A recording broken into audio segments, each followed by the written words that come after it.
Would you rather watch your parents have every day for the rest of your life? It wasn't just inappropriate, it wasn't my forte. I'm just latent आप news channel खोलो या Insta YouTube के feed scroll करो, हर जगह बस latent ही दिख रहा है। क्या उनके बारे में ऐसी भद्दी अश्लील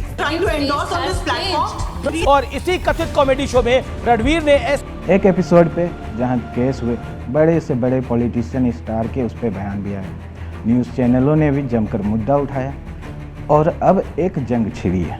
क्रिएटर्स ने भी अपना पक्ष रखना और मीडिया को अपने अंदाज में रोस्ट और ट्रोल करना शुरू कर दिया है। कॉमेडियंस के ऊपर बैन लगाया है, जांच बिठाई है, तब से भारत का पूरा नक्शा बदल चुका है। जैसे ही 8 एपिसोड टेक डाउन हुए तो तुरंत ही रूपी की वैल्यू बढ़ी। मगर कौन सही कौन गलत, ये तो कोर्ट और जनता के हाथ में है और आज हम आपके पास यानी जनता के अदालत में आए हैं। आपकी राय ज़रूरी है क्योंकि ये मुद्दा सबसे ज़्यादा आपसे जुड़ी हुई है, इसलिए वीडियो के अंत तक आपका जुड़ा रहना बहुत ज़रूरी है और अपनी राय भी ज़रूर दें। सबसे पहले बात करते हैं इंडियाज़ गॉट टैलेंट। ये शो मीडिया पे तेज़ी से वायरल होने वाला शो था। समय रैना को भी इससे बहुत ख्याति प्राप्त हुआ, मीमर्स को कंटेंट मिला, डार्क ह्यूमर को सोशल मीडिया पे एक नई प्लेटफॉर्म मिली और कुछ कंटेस्टेंट को कैरियर्स भी मिला और वो कंटेस्टेंट और कई क्रिएटर्स सपोर्ट में भी हैं और एक रस्साकसी का खेल शुरू हुआ। आगे बढ़ने से पहले बात करते हैं दुनिया की सबसे बड़ी लोकतांत्रिक देश भारत, जहां संविधान सर्वोपरि है और संविधान का अक्षरशः पालन करना हर भारतीय नागरिक का कर्तव्य है। भारत में बचपन से ही संविधान की प्रस्तावना याद कराई जाती है। मौलिक अधिकार, देश में एक व्यक्ति की स्वतंत्रता, मूल कर्तव्य पढ़ाई जाती है। इनमें से एक है विचार और अभिव्यक्ति की स्वतंत्रता यानी freedom of speech and expression. Article 19 में वर्णित इस स्वतंत्रता के अनुसार किसी बात का विचार करने, भाषण देने और अपने व अन्य व्यक्तियों के विचारों के प्रचार की स्वतंत्रता प्राप्त है। लेकिन कोई व्यक्ति तब तक ही स्वतंत्र है जब तक उसके क्रियाकलाप से किसी अन्य व्यक्ति के मौलिक अधिकारों या उसकी स्वतंत्रता का हनन नहीं हो रहा है। आज हम इसकी चर्चा इसलिए कर रहे हैं क्योंकि आज पूरा देश ही इस पर बात कर रहा है। पहले आप इस वीडियो को देखें, फिर आगे बात करते हैं। Would you rather watch your parents have every day for the rest of your life? Or would you join in once and stop it? ये वीडियो देखकर आप भी हंस रहे होंगे, हो सकता है आपको गुस्सा भी आ रहा होगा। सच बताओ तो इस वक्त पूरा देश इसी उधेड़ बुन में है कि आखिर चल क्या रहा है। 8 फरवरी 2025 यानी शनिवार, जब देश की एक बड़ी तादाद दिल्ली में बीजेपी की जीत का जश्न मना रही थी, उस रात यूट्यूब पर इंडियाज़ गॉट टैलेंट का एक शो अपलोड किया जाता। अगले दिन से इस एपिसोड के कुछ क्लिप्स वायरल होने लगते हैं।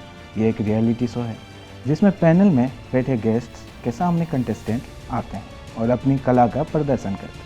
हंसी ठिठोली होती है, डार्क कॉमेडी होती है, डार्क ह्यूमर्स होते हैं।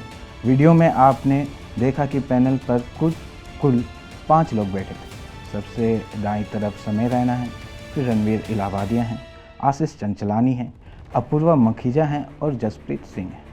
पैनल में बैठे गेस्ट्स एक कंटेस्टेंट के साथ बात कर ही रहे थे कि रणवीर इलाहाबादिया ने उस कंटेस्टेंट के माँ बाप पर एक टिप्पणी कर दी। आप एक बार फिर सुनिए। Would you rather watch your parents have every day for the rest of your life? Or would you join in once and stop it forever? अब रणवीर इलाहाबादिया का ये लाइन लोगों को रास नहीं आई और लोगों ने सोशल मीडिया पर तमाचों की झड़ी लगा। कल तक जो डार्क कॉमेडी पर हंस रहे थे, डार्क ह्यूमर्स की वाहवाही कर रहे थे, आज वे लोग इस शो के विरोध में खड़े हैं। असम, मध्य प्रदेश, उत्तर प्रदेश जैसे तमाम राज्यों में रणवीर इलाहाबादिया के समेत तमाम पैनल में बैठे गेस्ट और शो के खिलाफ FIR हो गए, जिसके बाद क्या विधायिका, क्या कार्यपालिका और क्या न्यायपालिका सभी हरकत में आ गए।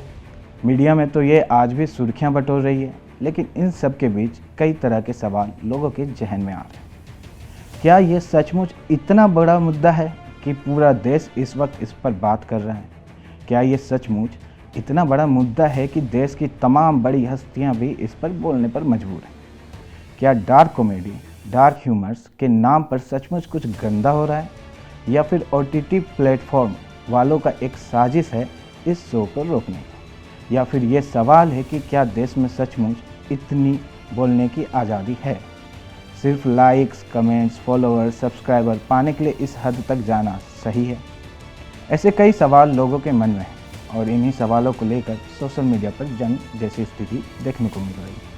एक पक्ष देश की संस्कृति, सभ्यता, मॉरल वैल्यूज़, अश्लीलता, फुहड़ता जैसे शब्दों का इस्तेमाल कर इसका विरोध कर रहा है, तो वहीं दूसरा पक्ष इन मुद्दों पर बात करने के बजाय बेरोजगारी, भुखमरी, बलात्कार, गंदगी जैसे तमाम मुद्दों पर आकृष्ट कर रहा है। अब 2020 में टिकटॉक के बंद होने से पहले जिस तरीके से YT और टिकटॉक के बीच जंग छिड़ी थी, ठीक उसी प्रकार आज न्यूज़ मीडिया और YT क्रिएटर्स के बीच जंग छिड़ गई है। सब एक दूसरे पर छींटाकशी कसते नज़र आ रहे हैं। एक तरफ तमाम नामचीन पत्रकार इस मामले पर फप्तियाँ कसते नज़र आए, वहीं दूसरी तरफ यूट्यूब जगत के हस्तियाँ समर्थन में उतर आई।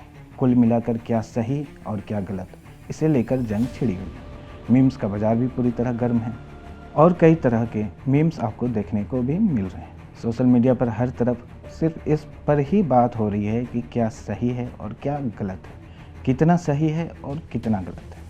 खैर, देश में जब भी इस तरह की चीज़ें होती है उसके बाद कानून का ही सहारा लिया जाता है। अब जो कुछ भी होगा कानून ही करेगा।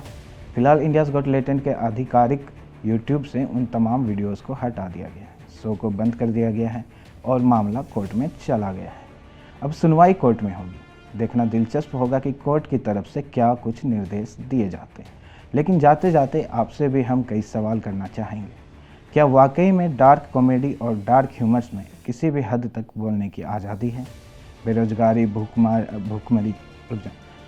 भूखमरी, बलात्कार, गंदगी जैसे तमाम समस्याएं देश में हैं ही, लेकिन अचानक से अगर इस तरह की चीज़ें सामने आती हैं और देशवासी अगर एकजुटता दिखाते हैं तो क्या ये बेवकूफ़ी है?